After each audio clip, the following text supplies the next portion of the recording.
Sookera ddala sinzira ku mateeka agafuga visa ne muna Uganda amateeka mapya oba reforms empya enkyukakyuka eziriwo zigamba nti buli muna Uganda yenna alina okubeera nekyo tuyita interpol emirimu gyaffe n'okuba nga tusavisinga abo bonna abalina obwetaavu n'okuyagayagga olwa embeera eriwo ku visa nti visa zirejectinga nnyo visa ziganibwa for no reasons. Mostly Ugandan nationality is among the brackets. And on top of that, when you make interpolator, you need what we call fingerprint form.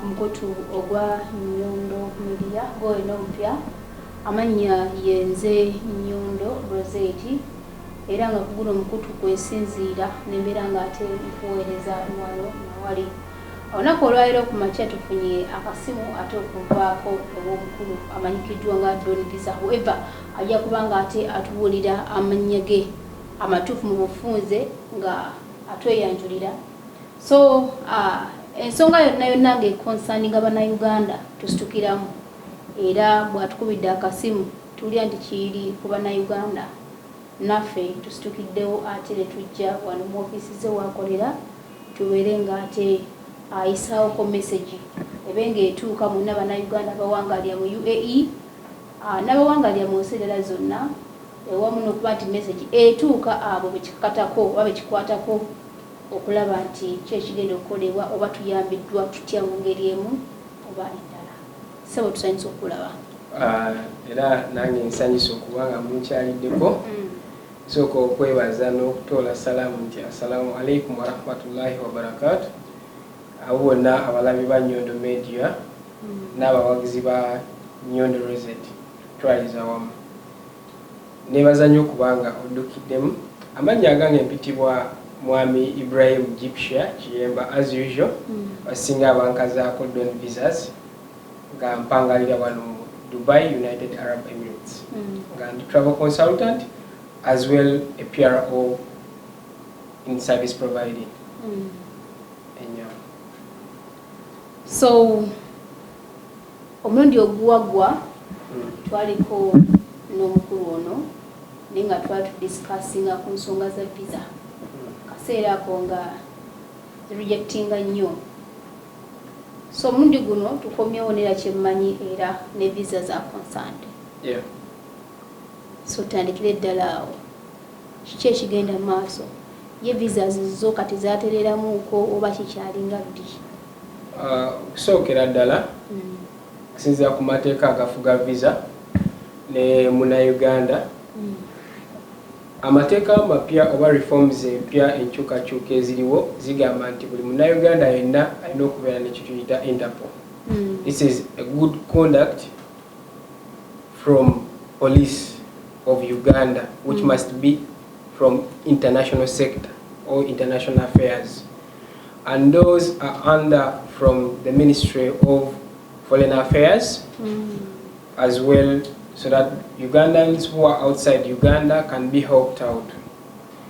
So embeera eriwo bana Uganda twali tubakolera empapula zino nga tuzibakolera okusinziira ku mitendera egigambibwa amateeka galina okuba nga tutambuliza emirimu gyaffe n'okuba nga tusavisinga abo bonna abalina obwetaavu n'okuyagayagga olwa embeera eriwo ku visa nti visa zirejectinga nnyo visa ziganibwa for no reasons. Mostly Ugandan nationality is among the brackets. And on top of that, when you make interpolator, you need what we call fingerprint form.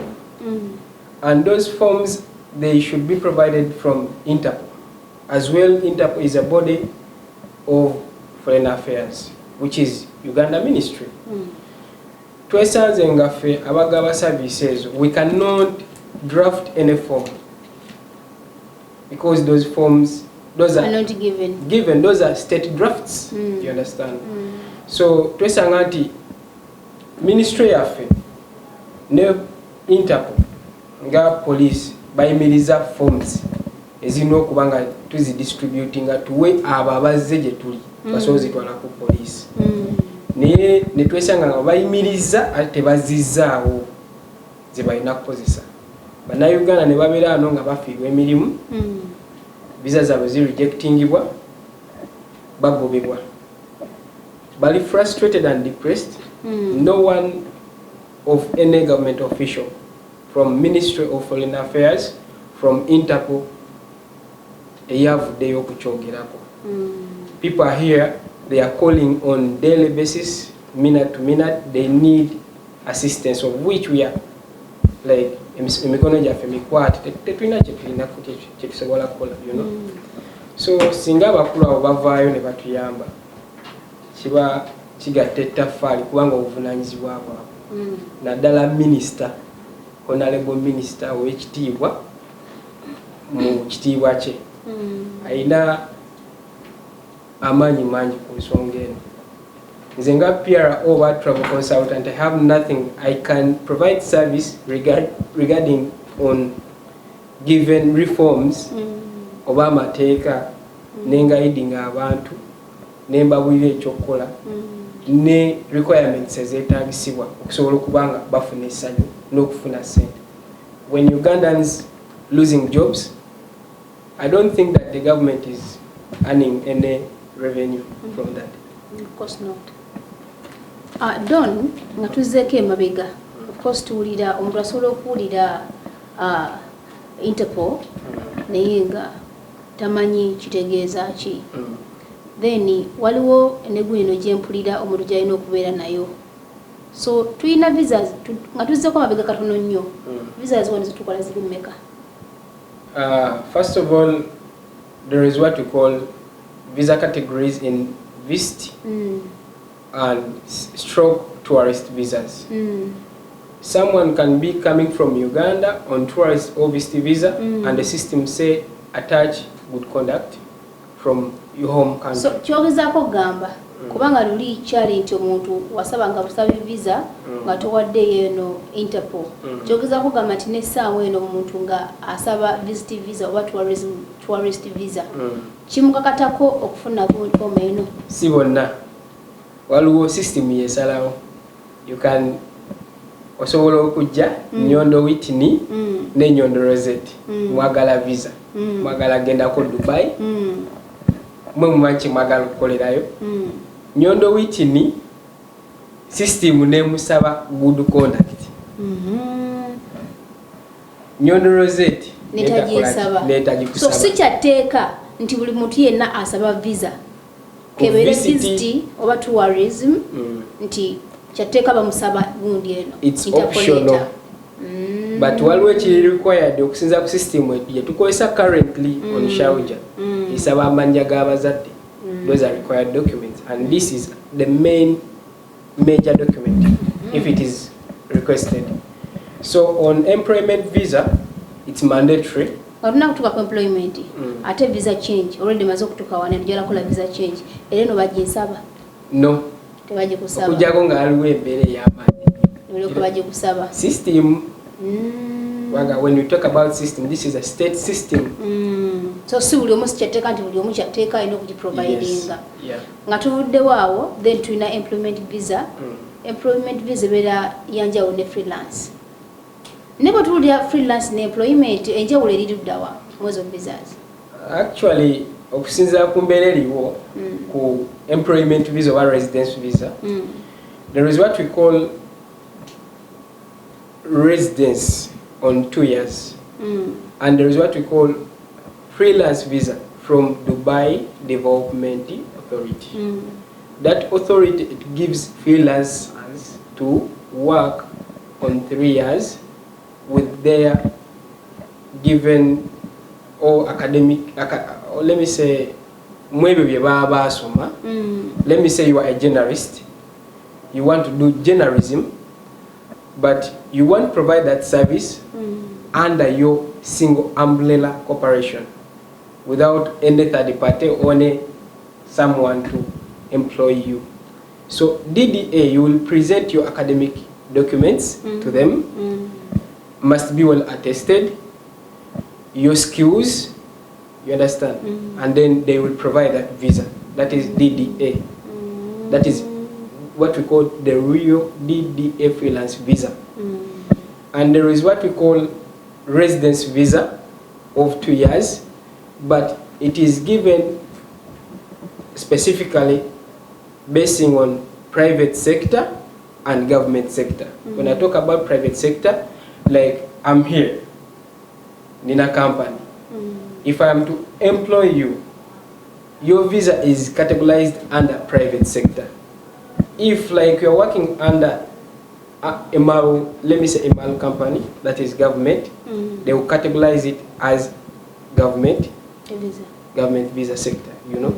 So all those visas, they are both employment, but they will all require what we call letter of good conduct, which is interpol in short, or in phrase of language used as per now. Munsonga ngeyo nti buli Munnayuganda yenna ku mateeka agaliwo agatufuga okubeera n'essanyu n'emirembe, okugyawo overstay, abscond, runaway case, obutabeera w'omu nsi nga tolina ssente oba weetaaga omulimu. Kufuna omulimu weetaaga interpolator. Abalina okuta ebintu ebyo bituweesa interpolator, the fingerprints forms from Uganda, of which Dubai right now cannot provide to Ugandan people because eri empapula ze twasindika nga bazigaana bagamba tebazikkiriza. Dubai naye gamba is no longer operating on analog system, they use always digital okusinza ku era gye tulimu. Uganda is requested several times to provide forms, of which I am thinking that Honorable Minister tukusaba abantu tebali bulungi betaga forms izo kati tebakyazifundira completely. Ekitegeeza Omunnayuganda yenna ali wano ng'agala kukola employment oba eno gye twogeddeko, ekitegeeza kizibu kya kugikola it being a reason talina interpol tezikyaafuluma. Yes. Olwa fingerprint. Interpol ziyinza okuba eziriyo e Uganda zifuluma, naye teri agenda afuna interpol ng'ali wano Dubai. Tukozeseza amagezi gonna kuba twagala ebintu ebyaddala ebiva mu gavumenti. Naye tetulina bwe tujja mpapula zino kati ku bantu abali wano abawangaalira wano, kubanga forms zisibiddwa. Olwo nga tebannaba kutereeza mpya wakiri bagira balekawo enkadde ezibaddewo. Dubai police zebadde kkiriza kubanga yo tezirinaako buzibu. Kitegeera ng'ogyeko interpolator,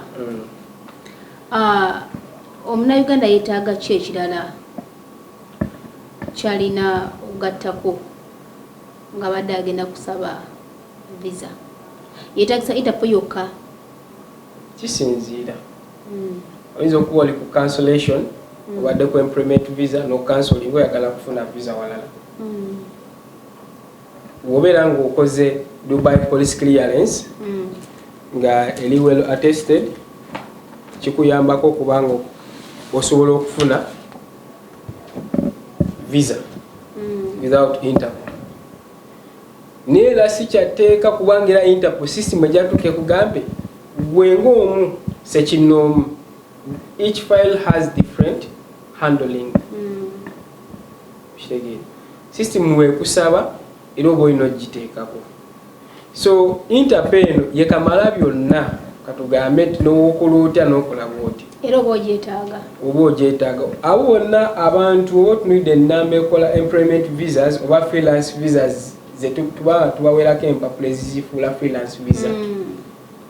Bonna abasinga bali mu nnaku, bali mu maziga, mu kunyolwa, n'abo bonna balina bakama baabwe. kubanga abaana bangi ajja nagamba nze bosi wange yaŋŋambye we muwa interpol nga nzire ewuwe nga nkolera visa, of which forms teziriiwo. There is nothing we can do. Ne kati obuzibu buvaawa? Obuzibu nze ndowooza obuzibu buva mu sectors zino ezifuga empapula zino ze tulina okukolerako nga interpol.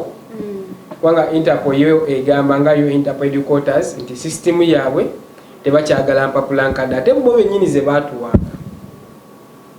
Kitegeeza bw'oba tolina foomu tosobola genda ku poliisi kuteerako fingerprints zisindika Uganda ku processinga interpol kujja tolina foomu tukole visa.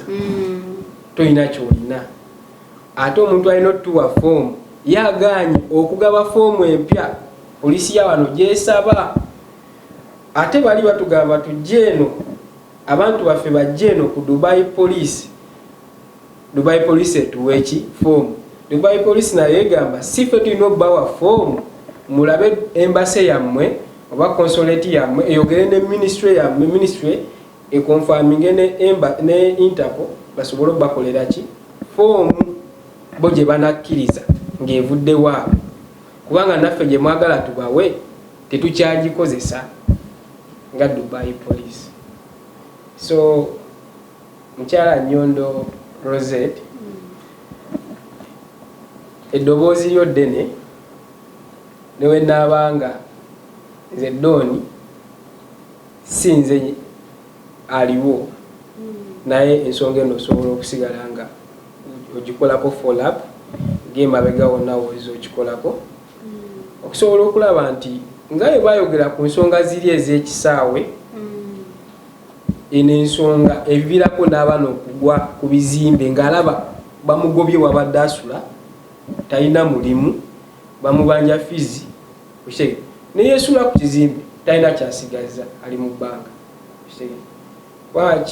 Kya buswavu nnyo okubanga obadde okola mukama wo n'ajja n'ava ku mulimu gy'ava n'akugamba nkomyewo luli n'akugamba mpa interpol ne leero mpa interpol weeks bbiri tompa interpol.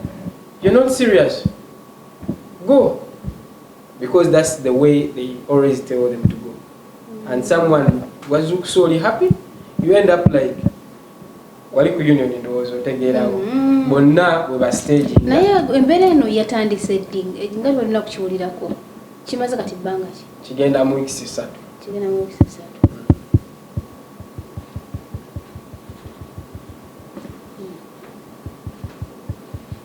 Embeera eriwo eyo. Visas zisibye tetusobola kukola. Ate nga omanyi embeera eriwo ku visit visa buli muntu ayagala residence. Naye nga ne gavumenti yantu tosobola ginenya kubanga ya setting amateeka gaayo getulina okugoberera nga bwe tugoprovidinga kino. Yes. Tujja kukola kyoyagala. Yes. Bw'ota providinga ate nga gavumenti yaffe yandibadde ensaala ennyo mu kukola ebintu bino bibeerewo mu budde nga forms ezo.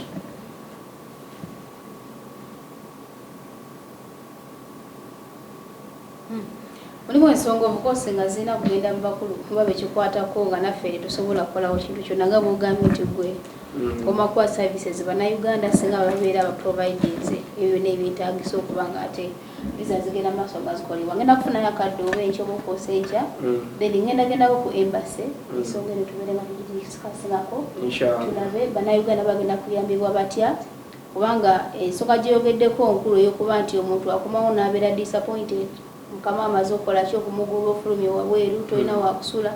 So era kino kirekedde bannayuganda bangi kugenda mu overstay ate gyokugenda mu overstay n'emirimu kubanga tegikola ki alegirabika. So tukubira omulanga gavumenti yaffe kangezeko nako olw'enkya oba okwosa enkya njagendako kuki ku embassy then era nja kubanga nkomawo nga nkubulira amawulire aganaba gavuddeyo nateekateeka kyeriwo tusabe mukama katonda bawulirize omunanga gwaffe kubanga ate eno yo nsonga nkulu mbadde sinakugimanyaako era nkwebaza Doni Visa okubeera concerned kubanga bangi bona bakola visas wabayemu mbadde sinakukiwulirako baze sawa eno siga tubandi mukola visa nti obandi mukola ki nafa mawe tugajja mu bantu tetubeerawo nga tulyawo ya tulina okumanya kino n'okumanya kiri tugenda okumanya tukola ki tubijja mu bantu so nja twala okunanyizibwa endewo ku embassy then I'll talk to them and then we'll see what can be done inshallah nenga babali nyo balere ddala kubeera concerned and in the service provider that is ate ndi muna Uganda kituufu ate nga ninawo ne bannyinaze n'ab'emikwano so wembalaba nga bayayaana bo balowooza nkimala ate nga naawe olinako wookoma sikimala kibadde kiggwa betukubira omulanga be bakimala mazima so gwenna alaba video eno giwa akadde yiyitemu kino ffenna kitukosa nga bana Uganda akkiriza oba ogaane oza okuba nga oli eyo ina visa ogamba kasaze nakatekako visa naye sinkana nga ate enkeera of course nawe yiye weddewo naye nga ate mbere faananako bweti nga weeri so kwata video eno gisharingireko munno ogitambuze etuuke kwabo abali concern oba abasobola okubako ne kye bakolawo tulabe nga tuyambibwa mu ngeri emu oba endala nze Nyondo Rozet era nga mbadde ne don visa zerinnya linnakwata so katulabe enkya oba okwosa enkya tugendeko ku embassy then tujja kuba nga tukoma ate nga tubabulira amawulire agaliwo bo batulowooleza ki batuplaningira ki oba ekigenda mu maaso mwebale kutwagala mwebale kutufollowinga mwebale kubeerayo naffe tubagala nnyo wiiki yabadde ku kamera atakumira mpeera mpozi ng'olina akatalekeka mwenna ali Uganda opulaniwa okujja mu UAE onoonya mulimu kola interpol gikolere Uganda aginayo nga mweteefuteefu yeetegese kijaba smooth ekijoomanyi kinyaga bitono ebale nnyo mukyala Rozet ne cameraman Wycliffe number 1 mukama abongere omukisa zigo mbagambye ekizigo ekigoba namakula ebiguuna byonna ebizimba ebikuli ku mubiri kikino Nyondo ani atamanyi Nyondo Media dokera wefunire ekizigo lemuleke okugoba abaami mu mayumba muleke okutugoba bannange nze nzija okukimira mu omukyala muletera ekizigo ekyange ewa Nyondo Media oba Nyondo contactinga ku namba noti 524 mukaga munana noti 778 eyo enamba gicontacting wefunire ekizigo ekinakunyiriza ekinakumira ku mutindo asigadde tubo Urban Voice DXB Nyondo Glam tukukumira ku mulembe.